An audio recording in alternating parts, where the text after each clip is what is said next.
it was so hard to believe. I mean, just like looking back at my journey and where I started from to where I am now, it was like, it was almost as if like all odds were against me. And so for it to happen was just like, it was so crazy for me to wrap my head around.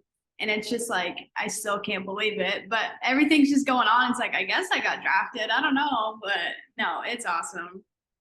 Were you given any indication leading up to it that it was a possibility? Like, were you expecting that it might happen, or was it just a complete shock? Yeah, I had a pre-draft interview with the Dallas Wings, and they had been in contact with my agent several different times. Um, but it wasn't a certain thing. It wasn't for sure gonna happen.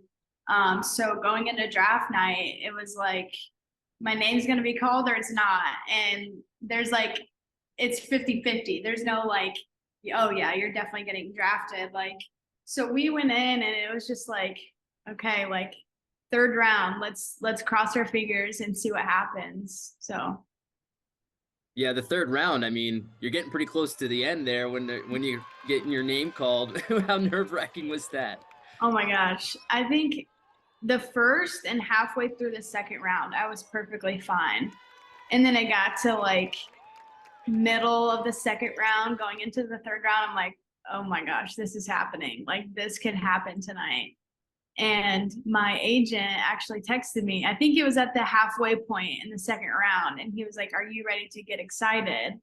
And I was like, what does that mean? You can't say that. Like, and I was like, no, I got to wait it out. So I waited it out. And luckily, 31st pick of the draft, the Wings took me. You probably first picked up a basketball when you were like 4 or 5 years old, I imagine. So, going back and then thinking through all the years, could you ever have imagined getting to this point? I mean, I know that you've excelled at every level you've been at, but still to get all the way to this point, all the way to the highest level. I mean, I just can't believe it. Like I said earlier, it's like I came from a tiny town of 1,200 people. I went to school with like 48 kids in my class. And to go Division II and then to end up at Illinois State, like things weren't supposed to happen the way that they did. Like I said, like all odds were against me. Like it's very slim chances for Division II players or small town kids to make it to that professional level. And for it to be me, like I'm just so grateful to be in this position that I am today. I'm glad you brought up the hometown. I wanted to ask you about what it means to you to have had this last year where you were able to go back home and play for Illinois State, but not just play for them, but to have such a great year where you win Player of the Year in the Valley and the team wins the conference championship. What has this whole last year since you left Drury been like for you? I mean, it's been such an amazing experience. Like I can't imagine it a better way for me to go out.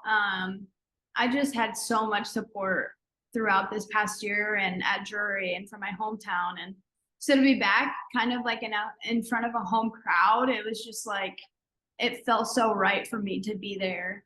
And my teammates and the coaching staff, like I could go on and on, but it was just like the perfect fit for me. And although we didn't make it to the tournament, I think that we had a very great season this year, and I couldn't have asked for a better way to go out. And I got to finish up by asking you about Drury, what Drury means to you, Molly Miller, Amy Egan, for them to give you the opportunity and then for you to have such a great 4-year career here before finishing it off at Illinois State. What do they mean? What does Drury mean to you? I mean, I'll forever have that place in my heart. And looking back in high school, Coach Miller and her staff put so much faith into a kid from a 1A school in the middle of nowhere in Illinois. And when Coach Egan took over, like she continued that faith in me. And I just had so much support, and it made me believe that I could do it. And without that support, I wouldn't be where I am today. And so I'm just forever grateful for all the support and the boosters and the Drury community. And, I could list names and go on and on for hours, but no, I mean that place will forever have a special place in my heart. And then last thing for you, what happens now? How's the process work? When do you go down to Dallas? When do you start to meet people with the team and start workouts and all of that? Yeah, it's kind of an uncertainty right now. I still have to have a meeting with the organization sometime this week and kind of figure out the details and stuff. But right now, I'm just enjoying the moment and taking it all in as I can. But yeah, I mean, I'm so excited for this whole process, and I'm ready to get going. Is it weird knowing that you're gonna like sign a contract to play basketball? Like you're now gonna sign a professional contract to play basketball? No, I never thought that this would ever happen. And to like look back and people are gonna be like, oh, basketball doesn't last forever. Like you're gonna have to figure out what you want to do with your career. I'm like, no, like I'm sticking with it. Like I'm gonna make it to the professional level. So it's funny that it's like now happening and I'm like, oh my gosh, how do I sign a contract?